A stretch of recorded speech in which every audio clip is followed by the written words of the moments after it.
Okay, hello. Welcome to episode 11 of Shit I Make My Family Watch, a podcast where I make my family and friends watch crappy horror and sci fi movies so you don't have to. I'm your host, Desiree, and joining me today is author Carrietta Dorsch. Hello, Carrietta. Hello, I'm Carrietta Dorsch. We're going to give you a breakdown of the storyline of this one, and then we're going to rate it on the shit scale, which is 1 to 5. 1 is only a little bit shitty, 5 is the worst pile of crap ever. Today we're doing the 2015 release of The Orange Man, which had nobody that I recognized at all in it. No one. And we switched it up. I let her pick the movie this time, and I'm never going to do that again because that was terrible. Just so you know, you've ruined that now for everyone. But if anybody hasn't seen it and wants to, stop listening because we're going to spoil it. If not, start us off. How's it start?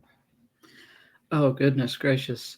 First off, it is a film that I kind of want to pulp the director over. Anywho, The Orange Man is this guy who, he's a citrus assassin. But he wasn't always that way. He sold oranges, and no one in town wanted to buy his oranges, so he got upset about it. And he got in his feelings, and he started killing them with his oranges they refused to sell. And and then there's this trio, four people, five. Fuck, it was so bad I can't remember. I think it was 4. Yeah, it was 4. They try to make a vacation, and they go to the woods. That so far this the legend of the Orange Man still lives there. And yeah, they should have listened to the legends, because the legends told them if they entered the woods they were going to get juiced. But I hope that one was yours because I don't want to give them credit for the good puns that are going to be rolling. Oh, it's all me. This film itself was a fruitless endeavor. So womp womp womp. I thought that I guess I missed the part where the Orange Man became the legend, because I felt like this movie spent 3/4 of the time trying to make you like the 4 over 50 men, yeah, the group and then the rest of it they just like throw the orange guy in for funsies, which is fine. Yeah, maybe if they had done like half and half, it would have been a little better. It was, you had the Orange Man at the beginning with his opening kill, which was god awfully poor. Oh my god.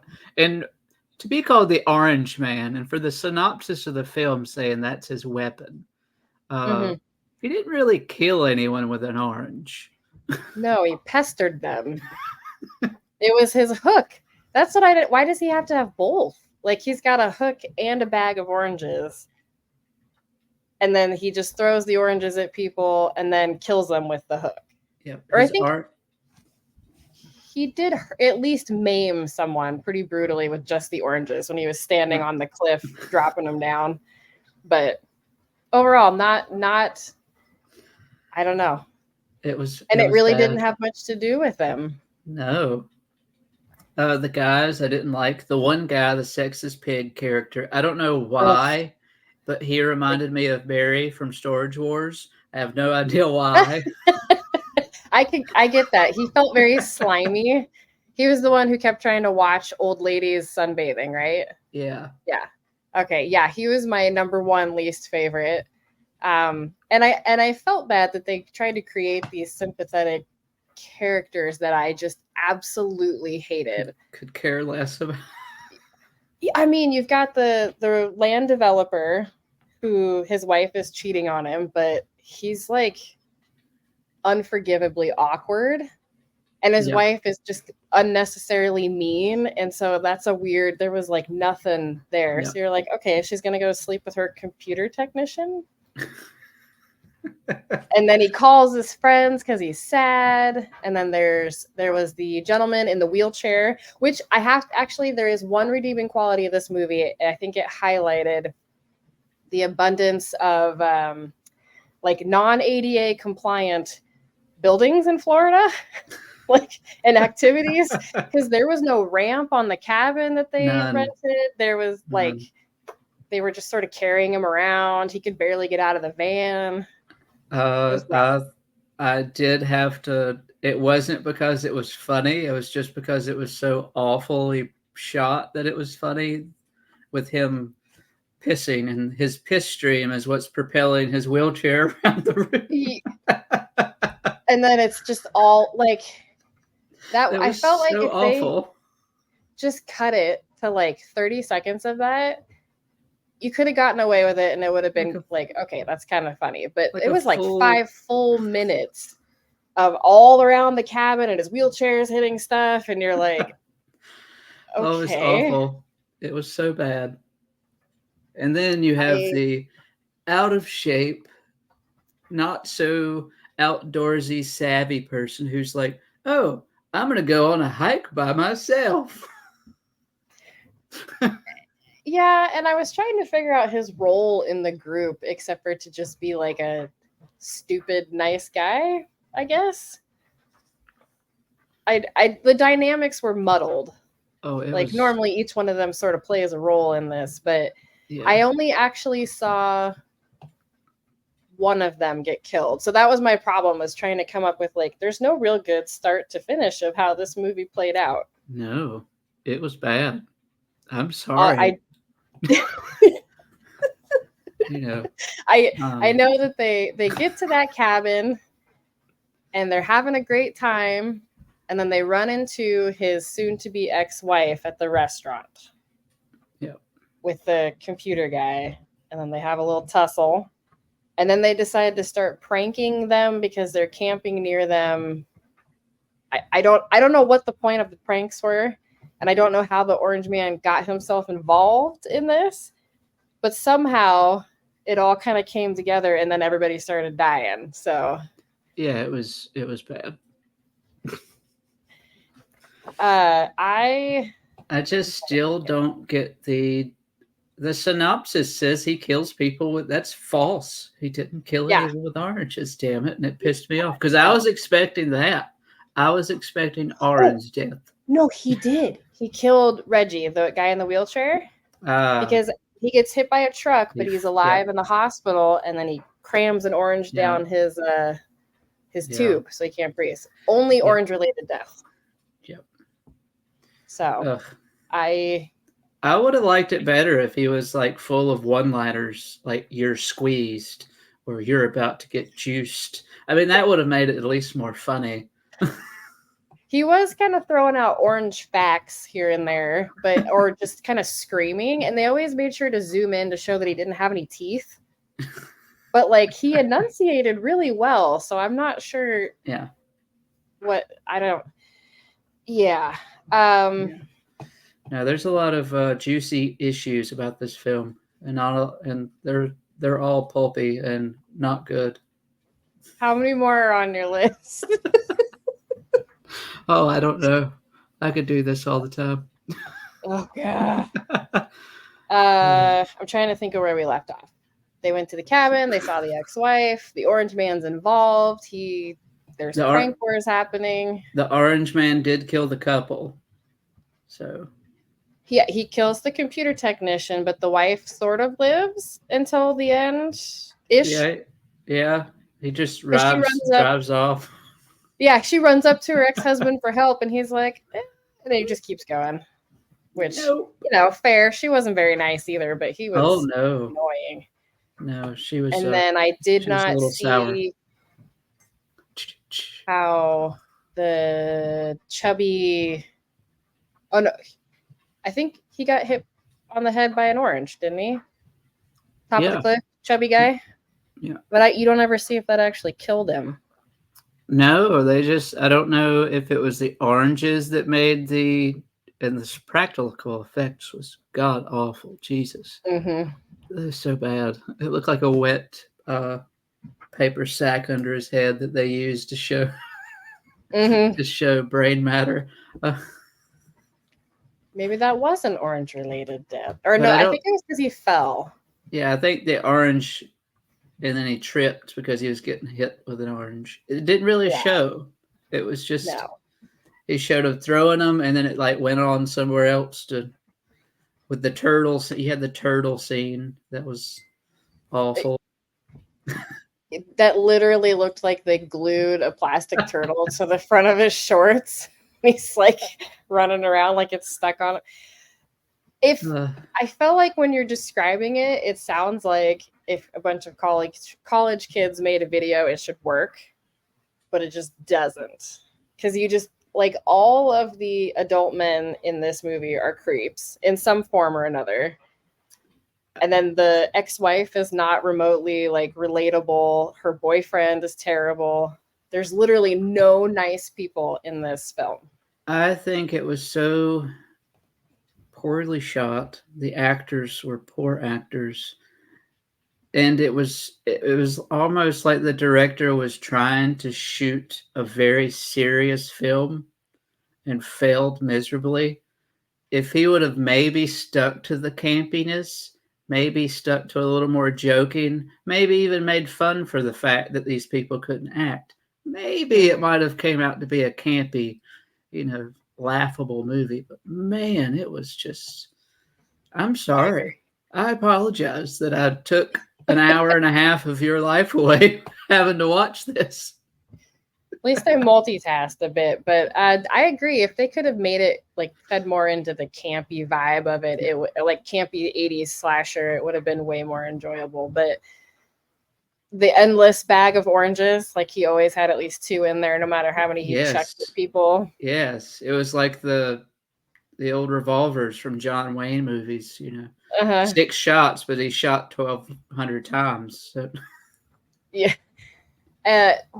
So let's talk about the ending, because we've established none of the kills in between matter. Essentially, everybody dies in this film, and you can't really tell how, with the exception of the gentleman in the wheelchair who gets the orange stuffed in the pipe.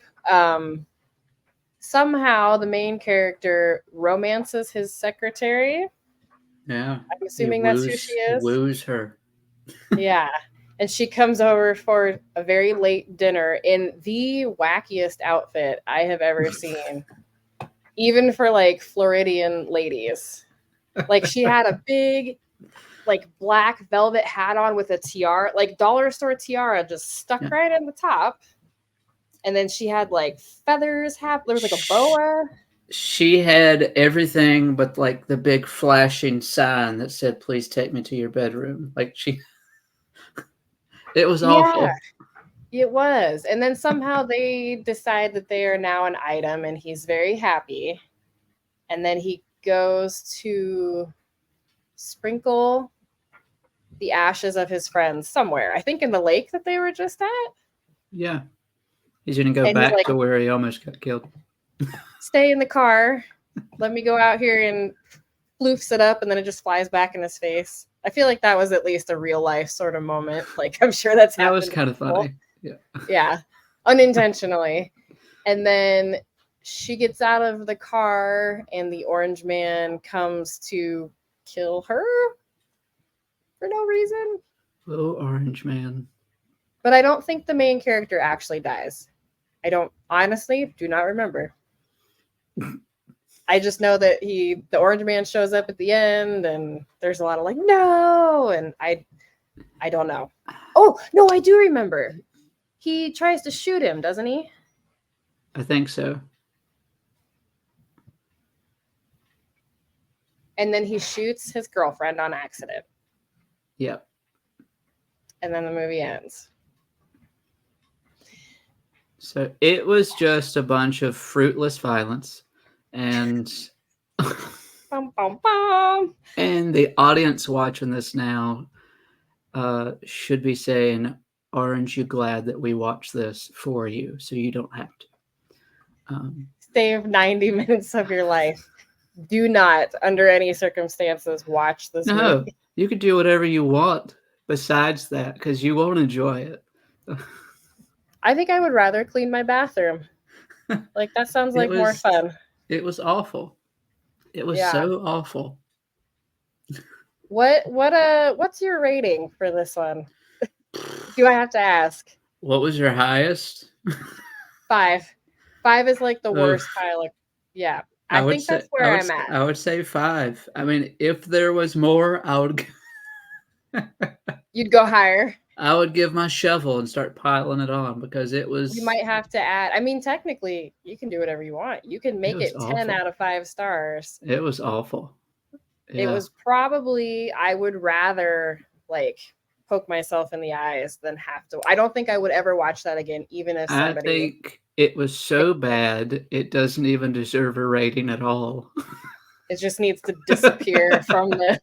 Yes. They need to pull this off of, what was it, Tubi? Is that what we found it on? Yes. Yeah, it just needs to be removed. We need to write them a letter. Films like that make you want to go, Tubi, please, for the love of God, please pay more attention what you're putting on here. Or at least make the synopsis more accurate. Don't mislead someone into thinking. No, I thought it was going to be campy. You sold it that way, and I liked the movie that you sold me for that. And then I read it, and I was like, all right, that's a weird one. I probably would have picked that. And it just was like the biggest bummer. Oh, it was awful. So bad. So Did bad. you have anything else to add about this movie before we move on to author questions? No, I think that's about enough of that movie. It gets 15 minutes of our time and no more. Never None, again. because now that's an hour and 45 minutes it's had of my life. That's true. That's true. To be fair, I did run upstairs and like cook part of dinner before. So I missed like the first 5 minutes, but okay. So my first question for you is, what is your favorite shitty movie? My favorite shitty movie.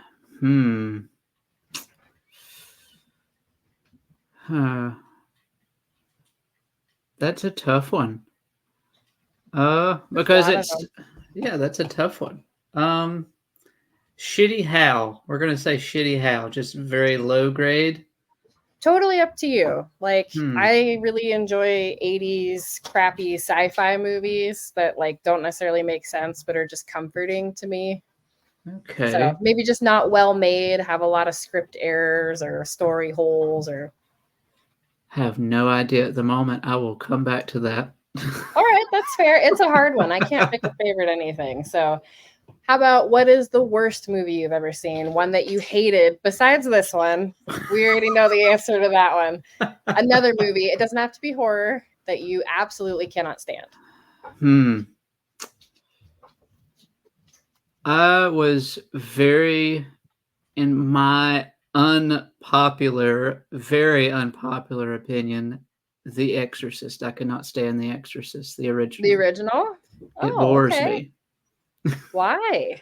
I have Just no not idea. your thematic style, or not, you don't like the story? Every time I try to watch it, it just bores me. I just can never. Okay. I can never suffer through. I've seen like the last part where all the action and stuff is, and I've watched the entirety of it, but it's just, I find it very boring.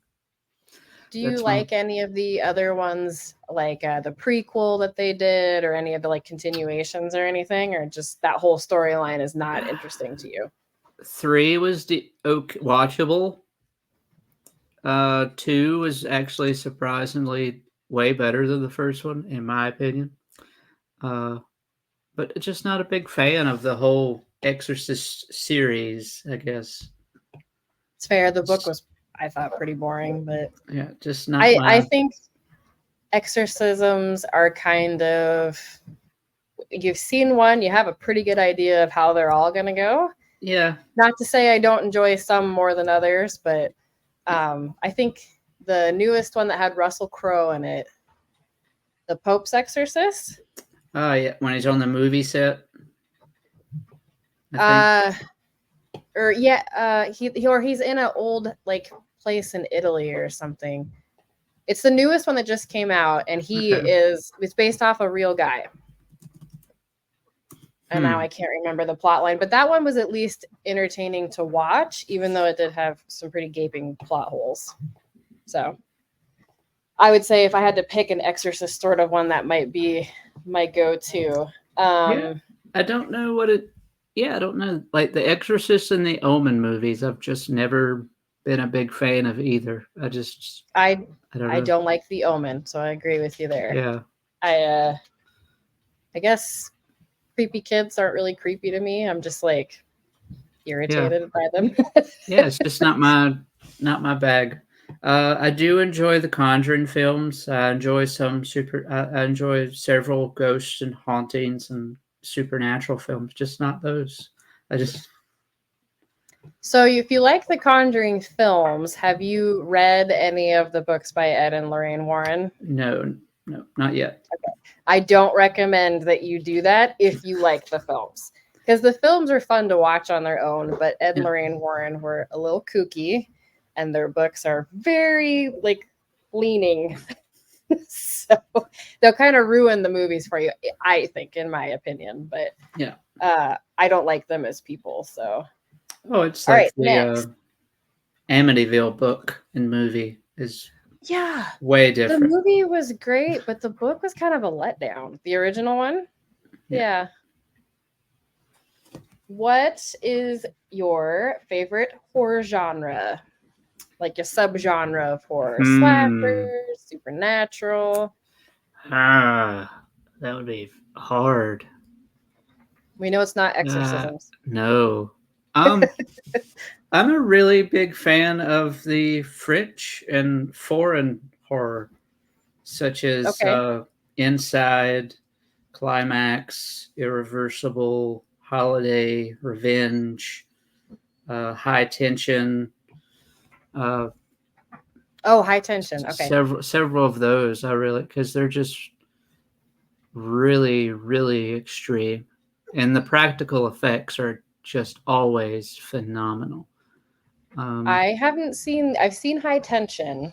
Are the other ones similar? Or are they all are you talking about like the filming in general, French filming of horror? Yeah, it's just like a certain type of, I think they all seemed like they all came out around the same time because they all kind of piggybacked one another in a way, but they're all really good.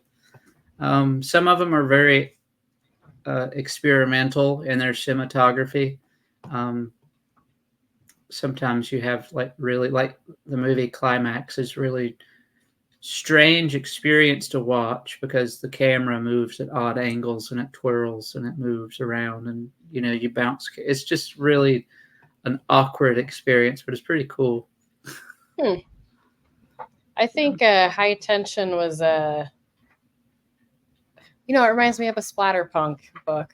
If it was a movie, that was kind of my first experience with that in movie form. That wasn't like Hostel, which I feel like it's just kind of torture porn. Not really. Doesn't really help the story along because it is the whole story. Yeah, it's not. But High Tension was a mind trip. That was a lot of fun. Inside is a really good one. It's again the French film or a lot of foreign horror tends to be essentially like your splatterpunk on camera because they go really hard with making it very gory.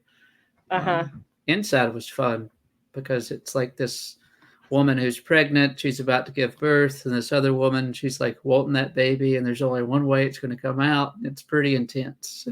Oh, that sounds interesting. I'll have to check that one out. I think. Do you prefer to get your horror through books or movies or audio, or how do you like to get?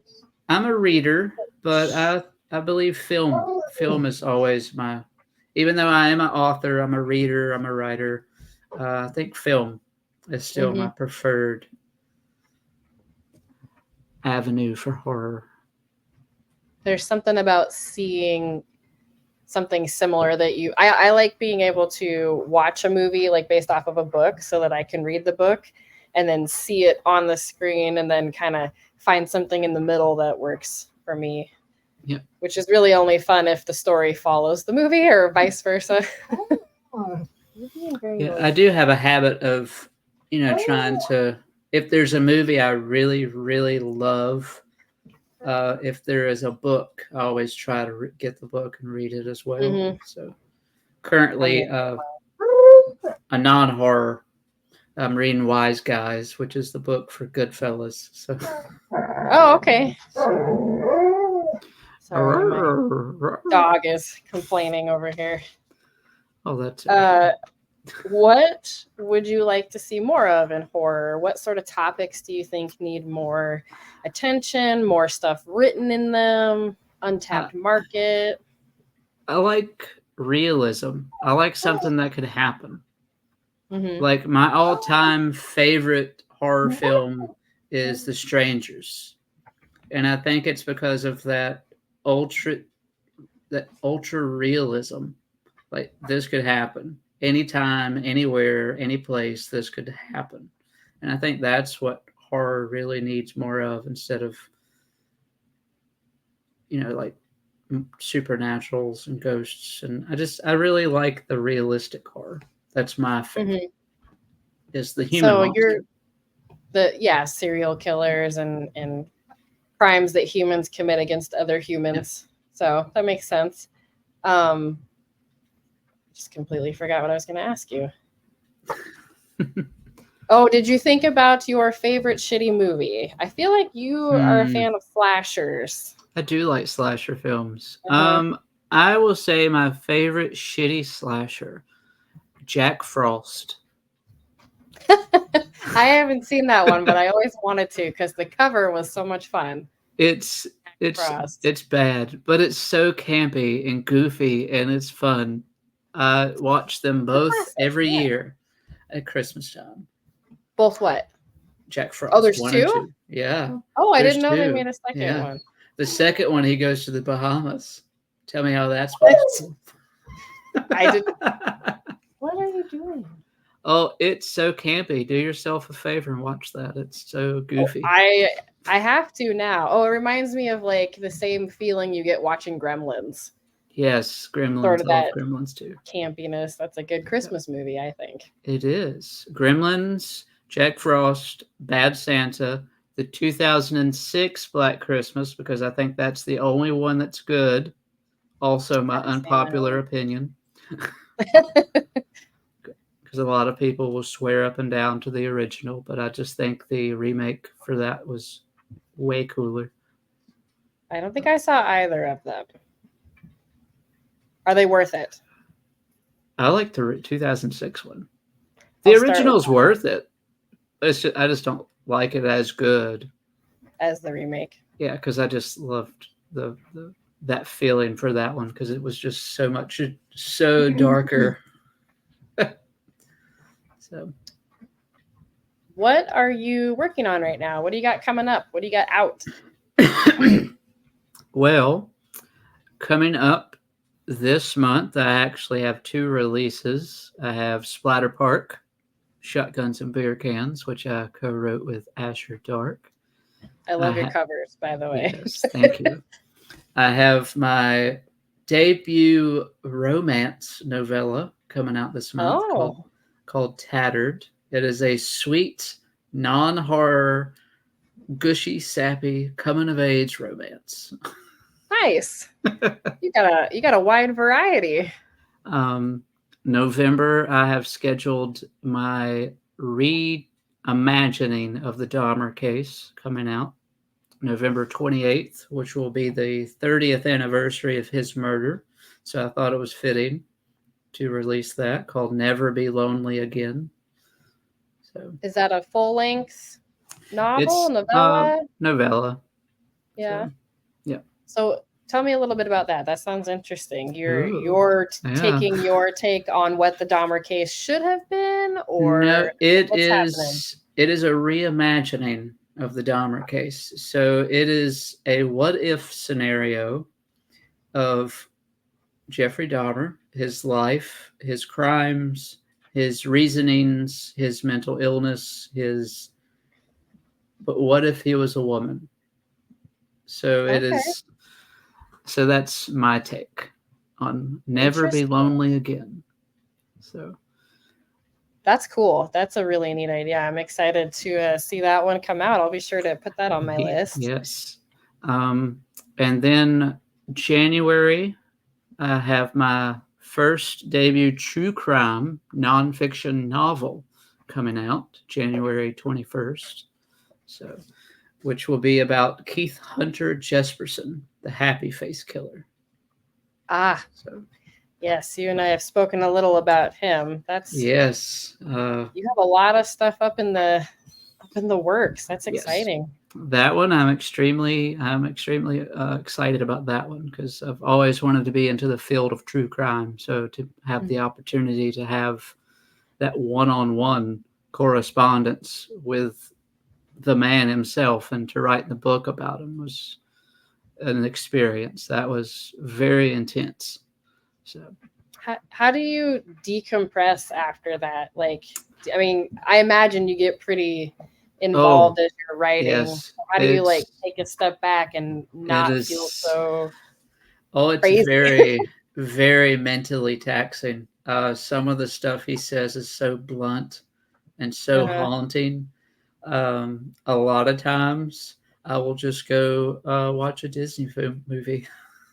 Like last night I watched Moana, and now I can't get the Dwayne Johnson song out of my head. All day long I've been singing "You're Welcome," the moon and the stars. My nephew was just here and he was watching that too. Yep, catchy. All day. I guess you just start.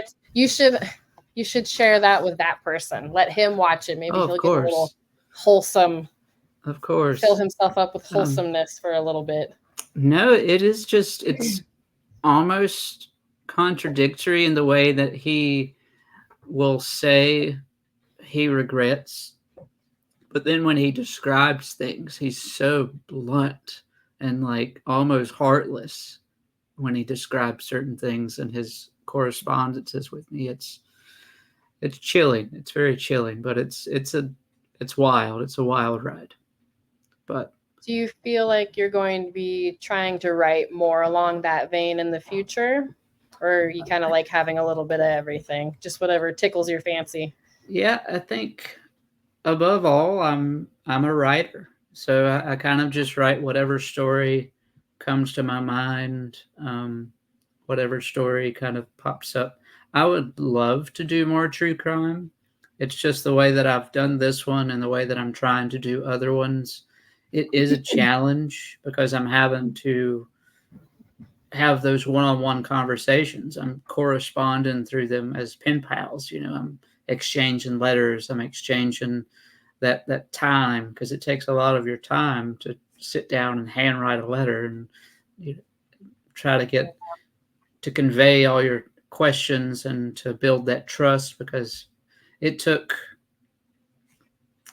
5 or 6 months of this just stressing, trying to write these letters and to convince this man that I'm trustworthy to tell his story. So it is very taxing. So I'm trying to get more people to open up.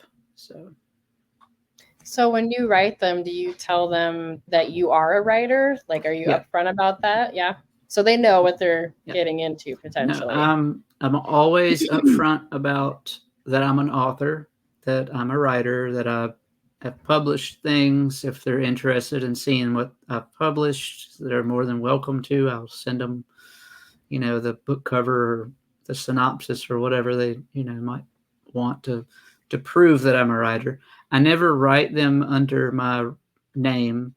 I always write them with a P.O. box. That's smart. So they never really get my name. They just know that they're writing someone who's a published author. So yeah, you do have to be safe with them still. Do you feel like some of the people you're communicating with choose to, write back to you because there's a vein of authors that sort of glorify serial killers and they hope that that's the sort of almost like a pedestal, or because it sounds like you offer them the opportunity to look at what you've already published. Yeah. So how do you avoid doing that, I guess is my question. because that would be pretty hard. You're interested in what they're doing, but also it's not a good thing what they did. So how do you? No, the one thing is I never want to glorify. I never try to brush their ego. I never try to. I always explain to them what I'm offering is the chance for them to tell their story and to tell it without being filtered, without being edited, and without being put under the lens of like a journalistic angle. Because when people read the typical true crime book, it's factual, yes, but it's already kind of under the lens of whatever that journalist or author's perception of everything is. So what I am offering to people like the one I'm writing to and the two others I'm trying to convince to write to is the fact to tell their story with their own words and to have a say-so on what's actually being published. That way it's more of not glorifying and not sensationalizing, but it's a tool for criminologists. It's a tool for people in the field of psychology. It's a tool for your true crime junkies because you get to read something that's not been analyzed and you get to do that yourself. I like that. That's an interesting way to put it. So all these new works you have coming out, are these going to be through Unveiling Nightmares or yourself on Amazon or a different publisher? The true crime will be under Crimson Cult, and the others will be Unveiling Nightmares. Okay. So Amazon and are they going to be up on Godless? I don't think so at the moment. Not sure. Okay. I think so potentially just Amazon. So, where else can people maybe? Find your? Not sure. You got to decide as it gets closer. Yeah, not sure just yet. I'm indecisive, but. All right. Sorry, I didn't mean to cut you off. Oh no, Facebook and Instagram just under Carietta Dorsch. I'm pretty easy. Okay. I got a unique cool name. With it, I'll link it. You do. I've never heard. It's funny. My Dorscher is a family name on the other side of my family, so I thought it was interesting. That is fun. It was Dorsch. It's kind of similar. I don't know. Probably not even related. The last question I have for you. What are you currently reading and watching that is not shitty? Ooh, currently watching The Sopranos. It's fantastic. It's one of my favorite shows. Actually, it's tied with my favorite show, Mad Men. That's what I'm currently watching. Love it. I see a theme. I love Mad Men. A lot of men in suits. Love it. And currently reading Wise Guys, which is the book that inspired Goodfellas. Why haven't you written like a mafia book? It sounds like that's your real jam there. Oh, it's in the works. Just doesn't have a release date. Yeah, it is in the works. Full-length novel. Is it going to be fiction or nonfiction? It will be fiction. If anyone's read the Mitchell County Stories, for anyone who has read that or anyone who's interested in reading it, please do, because it's actually really cool. But there's a story inside it called The English Inn. And it was a mafia horror story about this guy who wanted to be in the mafia. So he gets under the wing of this mafioso guy. And bad things happen. But the English Inn is an actual place in a town called Spruce Pine in Mitchell County, North Carolina. So this novel, which is Bullets and Bloodshed by yours truly, Carietta Dorsch, release is to be dated because I'm still writing it. So I have no idea when I'll be done because the idea is a full-length novel. But it's going to take place in the same town and around the same inn and mention some of the same people that were in that short story. So sort of an expansion on the story that you already wrote. That I like when authors are able to do that because sometimes a short story is so just grabs your attention that you feel like you need more. That's cool. Well, I had 3 reviewers read it, and then all 3 of them pretty much had come to me and said, "We want more of this. Why is there no more of this? We want more." I was like, "Geez, okay." I think mafia horror is a pretty small like niche that definitely could be expanded upon. So it will be really fun. It may not be as horror, but it will definitely be mafia. Okay. I like it.